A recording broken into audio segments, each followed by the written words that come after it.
Magandang tanghali po muli sa inyong lahat. Ito po ang ulam ngayong tanghali. Ito po ay nilagang ampalaya. Ayan po yan, oh. Tsaka po nilagang talong. Pero alam nyo na po kung anong katumbas niyan ay kapares. Yan po ginisang bagoong. Lagyan lang po yan ng konting baboy, hiwa-hiwa pong maliliit.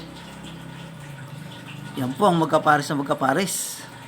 Nilagang talbos, ay nilagang talong at ampalaya. At alam niyo naman, hindi po mawawala yung nilagang talbos. Ayun po, gumawa po tayo ng sabaw. Ayun po, ang ulam ngayong tanghali. So yan, siguradong mapapalabang po ng kainan nito. Kahit naman po sino siguro. Pag ampalayang nilaga at talong, tapos meron pong ginisang bagoong. May sahog pa pong baboy yan. Hiniwa pong maliliit. Siguradong hindi po tatanggihan yan. Lang, meron po akong ginawang sabaw nga po, nilagang talbos, ayun. Kung ulam ngayong tanghali, tama po ang pananghalian. Kumuha na po ako ng aking ulamin. Po. Kain na po muna tayo.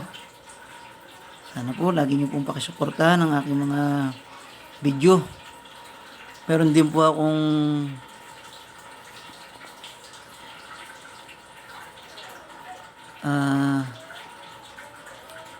meron din po akong binablog dun sa aking isang yung pakisubscribe nyo naman po sana yung isang YouTube channel ko na Marlon Dagal din po yung pangalan. Saka po naman po dito naman po sa ating Reels, pakipollow nyo naman po. Sana po pakisuportahan nyo po parehas. Kikiusap po sa inyo ang inyong abang lingkod.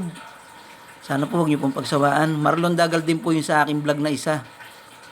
Yung pakisubscribe nyo naman po sana. Salamat po sa inyo. Muli po hanggang sa susunod po.